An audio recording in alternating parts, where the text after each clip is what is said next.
अस्सलाम वालेकुम। आज हम एंड्रॉयड स्टूडियो में कैलकुलेटर बनाएंगे। तो सबसे पहले न्यू पे क्लिक करेंगे, न्यू प्रोजेक्ट। फिर उसके बाद हम नेक्स्ट पे क्लिक करेंगे, फिर नेक्स्ट पे। यहाँ पे एंड्रॉयड किटकैट जो है उसका लास्ट वर्जन सेलेक्ट करेंगे और नेक्स्ट पे क्लिक करेंगे। और यहाँ पे एम्प्टी और फिर इसको फिनिश कर देंगे। तो अब हमने यहाँ पे एम्प्टी एक्टिविटी सेलेक्ट की थी, तो अब हमारे सामने एम्प्टी एक विंडो हमारे सामने अपीयर होगी। हाँ जी, ये आ चुकी है विंडो। तो आप देख सकते हैं यहाँ पे ये सब विंडो है और यहाँ पे इसका XML में कोड लिखा हुआ है। तो कोड हमेशा जो लेआउट है, ये लेआउट है तो उसके अंदर लिखा जाता है। तो तीन तरह की लेआउट होती है, लीनियर, रिलेटिव एंड कांस्टेंट। तो हम लीनियर लेआउट में अपना कैलकुलेट, तो यहाँ पे हम लीनियर सेलेक्ट करते हैं और उसके बाद ये ज़रूरी है कि इसकी ओरिएंटेशन जो है वो भी दी जाए। तो इसकी ओरिएंटेशन दो तरह की होती है, एक लीनियर और एक हॉरिजॉन्टल। लीनियर से ये मुराद होती है कि एक टेक्स्ट व्यू के नीचे दूसरा व्यू आता है, और हॉरिजॉन्टल से मुराद ये होती है कि एक टेक्स्ट व्यू के आगे टेक्स्ट व्यू आता है। मीन के वर्टिकल ऊपर नीचे और हॉरिजॉन्टल आगे पीछे। तो ये हमारे पास एक ही टेक्स्ट व्यू है, तो इसका नाम हम रख देते हैं कैलकुलेटर। अब हम इसको सेंटर में लेके आते हैं। तो इसको सेंटर में लेके आने के लिए कई मेथड्स हैं। तो यहाँ पे हम लेफ़्ट मार्जिन का यूज़ करते हैं, जिससे हम इसको लेके आएंगे। तो ये चीज़ें कुछ रिमूव की हैं, ये हमारे काम की नहीं थी। तो अब उसके बाद हम लेफ़्ट मार्जिन सेलेक्ट करते हैं। तो हम डिफरेंट मार्जिन दे सकते हैं यहाँ पे, जिससे हमारा जो टेक्स्ट है वो एग्जैक्ट जगह पे आ सके।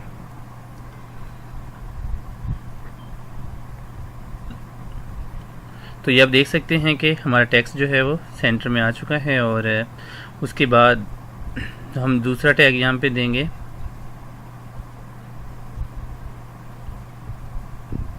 वो हम अब इसका जो साइज़ है उसको इंक्रीज़ करते हैं। तो अब ये साइज़ जो है ये देख सकते एक साइड पे हो चुका है, क्योंकि ये आगे को इंक्रीज़ होता है, पीछे हमने मार्जिन के लिए जगह छोड़ी है। तो अब इसको हम इसका जो साइज़ है वो डिक्रीज़ करेंगे। आई मीन कि इसका जो लेफ़्ट मार्जिन है वो थोड़ा सा डिक्रीज़ करेंगे, तो ये अपने सेंटर में आ जाएगा। तो ये कैलकुलेटर जो है वो सेंटर में आ चुका है। अब उसके बाद हमें एक ऐसा टैग चाहिए जिसके अंदर हम टेक्स्ट लिख सकें, जैसे कैलकुलेटर के अंदर लिखा होता है। तो उसके लिए हम यूज़ करेंगे ऐड टेक्स्ट का। ऐड टेक्स्ट एक ऐसा टैग है जिसके अंदर फिर इसकी प्रॉपर्टीज़ हम लिखेंगे, और फिर इसके बाद जो है वो ये हमने मैच पेरेंट इसकी विड्थ और हाइट दे दी है कि ऊपर जो इसकी जो पेरेंट लेआउट है उसके मुताबिक ही इसकी हो। इसको रैप टेक्स्ट भी कर सकते हैं। रैप से ये मुराद है कि जितना टेक्स्ट लिखा होगा सिर्फ वो उतनी ही जगह ऑक्यूपाइड करता है। अब हम बना रहे हैं ऐड टेक्स्ट, जिसके अंदर हम टेक्स्ट लिखेंगे।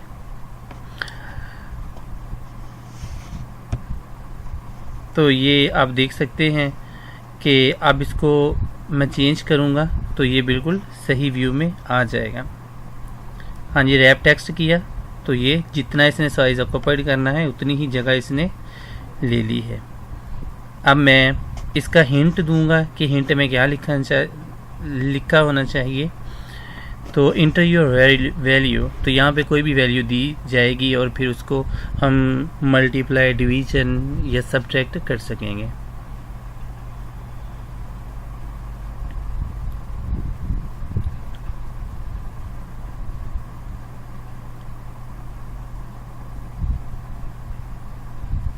हाँ जी, उसके बाद अब हमने ये अपना टेक्स्ट भी कंप्लीट कर लिया है। अब हम एक बटन बनाने लगे हैं। हमें बेसिकली 5 बटन चाहिए, plus, minus, division, multiplication and equal. तो हम यहाँ पे 5 बटन बनाएंगे। तो इसी तरह हम बटन बना सकते हैं, जैसे बटन का टैग है उसके अंदर इसकी प्रॉपर्टीज़ मेंशन की गई हैं। तो हम इसकी जो साइज़ है उसके लिहाज से अब हम यहाँ पे इसका नेम भी दे सकते हैं इसको। ये बहुत आसान है XML में कि जस्ट एक चीज़ टाइप करें और आगे पूरी पूरी लाइन आ जाती है। ये एंड्रॉयड स्टूडियो में बनाना बहुत ही आसान है। तो हमने एक बटन बना लिया है। तो अब आप देख सकते हैं कि अब हम इसमें ये इस तरह से आसान है कि अब हम एक बटन अगर बना लिए तो उसको आगे कॉपी पेस्ट कर देंगे तो आगे वाले जो बटन हैं वो बन जाएंगे। तो उसके बाद हम इसके नेम चेंज कर देंगे। तो अब मैं इसको कॉपी पेस्ट करूँगा, लेकिन एक यहाँ पे लेआउट का भी ख्याल रखना पड़ेगा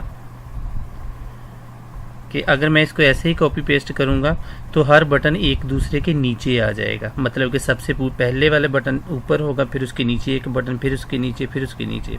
लेकिन हम इसकी जो लेआउट है उसको चेंज करेंगे। जैसे हमने सबसे ऊपर लिखा था लीनियर लेआउट, तो वो हम टैग बीच में कहीं भी यूज़ कर सकते हैं। तो यहाँ पे हम लिखेंगे लीनियर लेआउट, उसके बाद उसकी जो ओरिएंटेशन है उसको हॉरिजॉन्टल कर देंगे और जो बटन हैं वो एक के बाद एक बटन आना शुरू हो जाएंगे।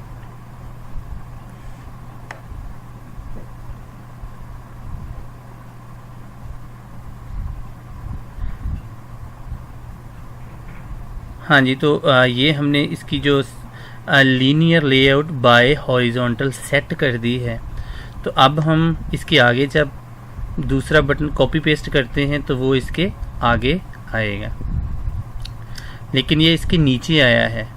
लेकिन अब जब इसको हम हॉरिजॉन्टल लीनियर हॉरिजॉन्टल इसकी करेंगे ओरिएंटेशन, तो ओरिएंटेशन से ये एक दूसरे के आगे आएगा। तो ये आप देख सकते हैं कि ये इसके आगे आया है। तो अब हम दो बटन जो है वो इकट्ठे सेलेक्ट करेंगे, उनको आगे पेस्ट कर देंगे, लेकिन उसके नीचे एक बटन का टैग है तो वो इक्वल के लिए हमने छोड़ दिया है। ये ले, हमारा कैलकुलेटर जो है उसके हमने बटन्स बना लिए हैं और अब हम इनको लेफ़्ट मार्जिन देंगे तो ये सेट दरमियान में आ जाएंगे। और ये मैं चाहता हूँ कि ये जो इक्वल का बटन है ये सबसे बड़ा हो, तो इसकी जो विड्थ है वो मैंने पेरेंट मैच कर दी, मैच पेरेंट कर दी है, ताकि इसका जो साइज़ है जितना इसके पेरेंट का साइज़ है उतना ही चाइल्ड लेआउट का साइज़ हो।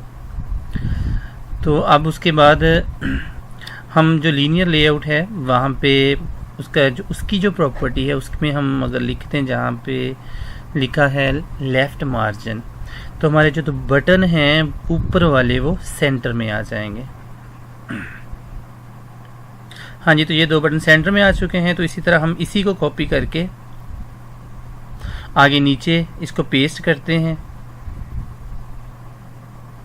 जो नीचे हमने लेआउट बनाई थी उसमें पेस्ट करेंगे, तो ये दो बटन भी सेंटर में आ चुके हैं।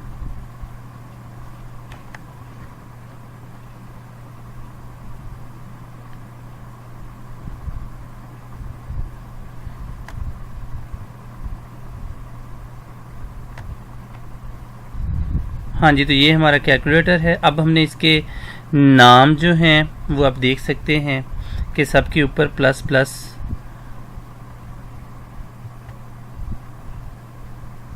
प्लस प्लस लिखा हुआ। मैं तो स्क्रीन थोड़ी सी बड़ी करता हूँ इसकी ताकि क्लियर से नज़र आ सके। तो आप देख सकते हैं कि जिधर टेक्स्ट लिखा है वहाँ पे जाके हम इसका जो नेम है वो चेंज कर देंगे। माइनस कर दिया हमने, माइनस का बटन चाहिए तो उसके ऊपर माइनस होना चाहिए, तो हमने वहाँ पे माइनस कर दिया।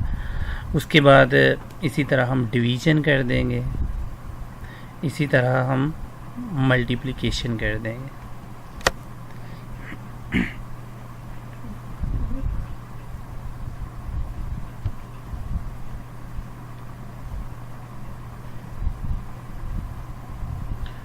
हाँ जी, तो इसके साथ ही हमने कैलकुलेटर बना लिया है।